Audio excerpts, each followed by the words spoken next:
What is up, YouTube? It's your boy Millzy, back with Hometown Commander, back for another episode of On Deck Techs, the show where we talk about decks that I've been testing, decks that where the lists are almost there, almost ready to be built, but still tweaking.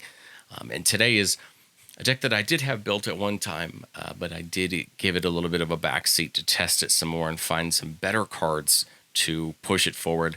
And I think Dominaria United gave it a couple cards to push it through to another stratosphere, and that is Go-Shintai of Life's Origin Shrines. 5-color shrines. Kamigawa gave us new shrines in the Go-Shintai creatures, all 5 monocolored, and our 5-color commander. I think all of the new Go-Shintais are a lot better than I thought they were going to be, especially when you start using Shrine of All to double their abilities, or Sanctum of All to double their abilities.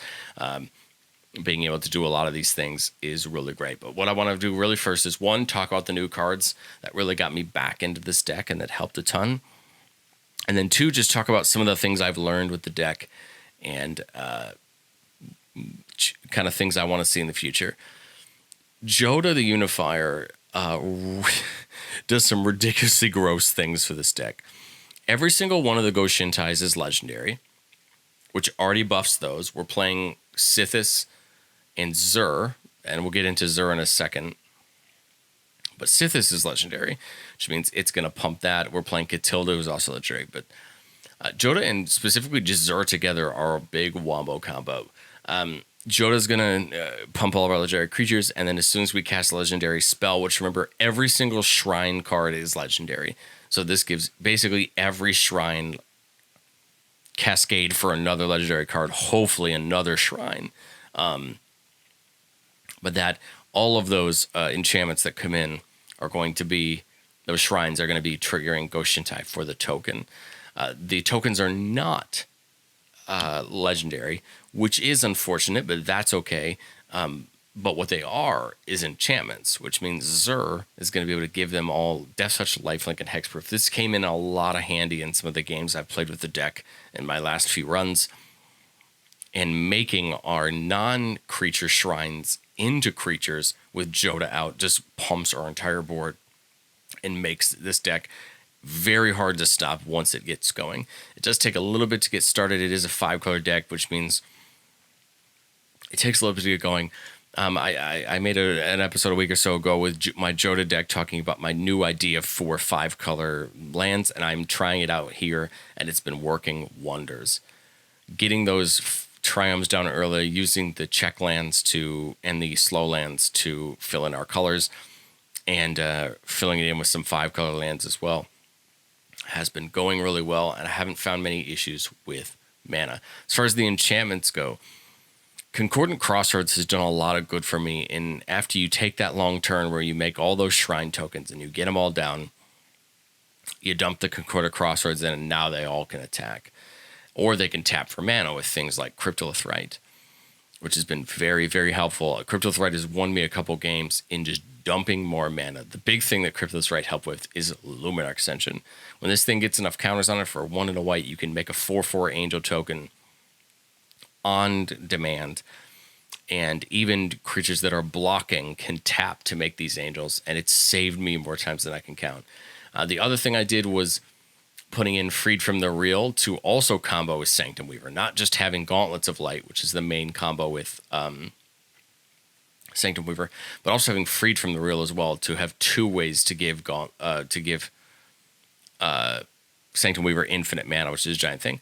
We did the Aggravated Assault Barrier Umbra combo to have infinite combats, or to try to go towards the infinite combat route, and that has helped a ton. I have yet to see them together, but I have seen Aggravated Assault, and it did help a bit. I added Burgeoning, which has helped a ton, especially when in your opening hand you get stuck with a lot of lands. Burgeoning is going to allow you to just set some extra down, and it paired with Exploration just means you're going to be able to play more of your lands down and get up to your 5 colors quicker. The other thing that has helped me a lot is Stony Silence. It's a card that's shut down some other decks in some important times, and has helped me get forward in games where my opponents are just stacking up artifacts. But the absolute MVP of this deck, which I actually found playing Sithis, but it helps this deck so much, is Solitary Confinement. Chama says at the beginning of your upkeep, you sacrifice it unless you discard a card. Skip your draw step. You have Shroud, meaning you can't be the target of spells or abilities, and prevent all damage that would be dealt to you. You can be attacked, but your opponent's creatures cannot deal damage to you. You cannot be damaged by spells that deal damage to you, and you cannot be targeted. Your creatures can still be targeted, all your things will be targeted, but Solitary Confinement plus Sterling Grove is a great way to completely shut down a game and leave your opponents almost useless to stop you. At that point, we need to find a way to win the game. I added in the Concorda Crossroads and Intangible Virtue to go down the Swarm tokens and win route, but we're also playing Approach of the Second Sun for those games where we have infinite mana and enough enchantments to play to draw our entire deck, or enough of our deck. Approach of the Second Sun can get us out of that. But the real goal is to get enough shrines and use something like Cards Temporal Sundering to untap, take another turn, and allow our shrines just to decimate our opponents. If I had to change any one thing, it would be adding maybe an extra turn spell or something like that. But I think for the moment, I really like where the deck is at. I think it's something I need to keep testing, keep understanding the deck more. But I think at the moment, it really functions well. It functions clean. And it's a deck that I really enjoy playing because it's kind of a big Rube Goldberg machine. You're putting it together, you're getting it set up, and it feels great when you finally get it set up and it goes off.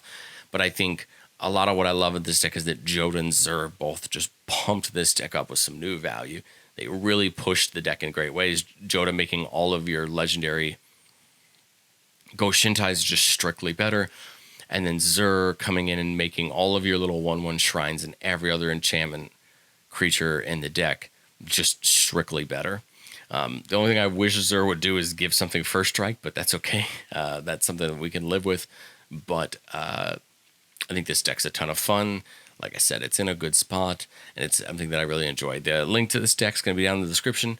Let me know what you would play. If there's any cards you would add down in the comment section, I'd love to have a discussion with you, and I will catch you next time.